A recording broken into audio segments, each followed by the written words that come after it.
Hello everyone, welcome to another video on this channel. We're going to talk about Mullen again. It's been a while since we discussed this stock. However, there have been a few developments the last couple of days, and I thought it's interesting to take a look at it again. First of all, of course, we had the 9-to-1 reverse stock split announcement. It's not known yet when it will be effective, but as of now, it would mean that the stock would be at around exactly $1, which is needed for the Nasdaq compliance. Then we had the buyback announcement of $25 million. And today we had the announcement that they started the production of the Class 3 vehicle. So a lot of news recently, and then you check the stock price and you see that nothing basically has happened. I mean, today up a little bit on that news about the Class 3 vehicles, but besides that, not much happened. Actually, not much happened ever since the big spike in the beginning of July. And if you compare that to the previous movement of the stock, it's quite interesting that the stock hasn't done much. Also, the volume has dropped. So, what I'm thinking right now is that there's currently just not much interest, not much belief anymore in the stock. Any news they announce, I think three positive news items, even the reverse stock split, I'm quite optimistic about because that means that the float will be reduced, the free float of shares. So I think that's always a good thing when you want to get to a squeeze. So that's positive. Of course, the buyback is a positive sign that the company actually wants to invest own money in their own stock. So they think it's worth more than the price right now. That's positive. The vehicle, it's all kind of positive news, but the stock is just not doing anything. I think, yeah, mainly because we have seen many good announcements in the past. We've seen many press releases from different kind of people, all the rumors we had in the past as well. But it seems like people just do not really, I wouldn't say believe it, but they just do not attach any value anymore to those announcements.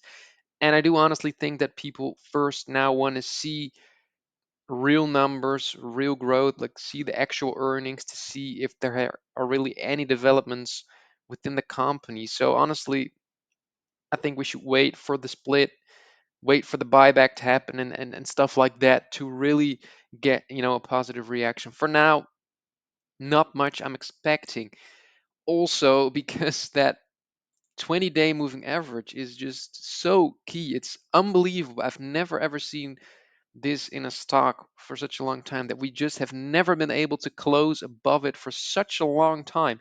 Even with the huge spike up in the beginning of July, where the stock went around times three, we still close below it. And I think this is just absolutely the key level for the stock. And if we close above this, and I've said it last month, I've said it 2 months ago, this is the level we need to close above because this will be a trigger for day traders, for new investors, for uh, algorithms to buy the stock and to see that the trend has finally turned positive. It's still not positive. It will only be positive when we close above that 20-day moving average.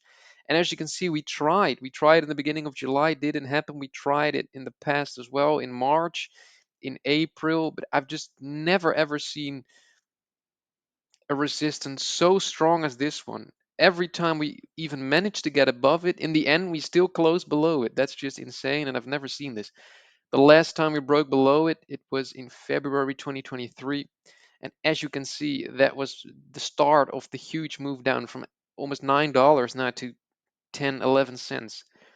So we first need to close above this. And as you can see, it's only at 13 cents. So one or two good days, we can get above it, we can close above it, and we can finally start that upward momentum. And in the past, it is shown to be so important. As you can see right here in October, it was the start of a really nice move up. In December, it was the start of a really nice move up, and also even way back previously, for example, here in March 2022, it was also the start of a nice move up, and also in 2021, it was the start of the nice move up after periods. For example, here in 2021, 2022, a long period of staying below that level, it was the trigger for the large move up. This is absolutely the trigger.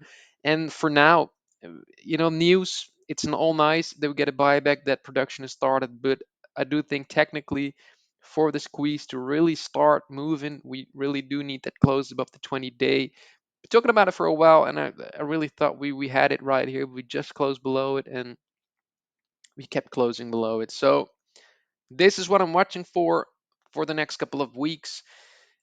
before we get the earnings, this is something I will watch. And please let me know what you think. Please in the comments let me know, do you think that a break of the 20-day will start the big move up? Let me know in the comments. Also, please let me know if you got any other opinions on Mullen. Also, please don't forget to leave a like and a subscribe, and then I hope to see you all the next video.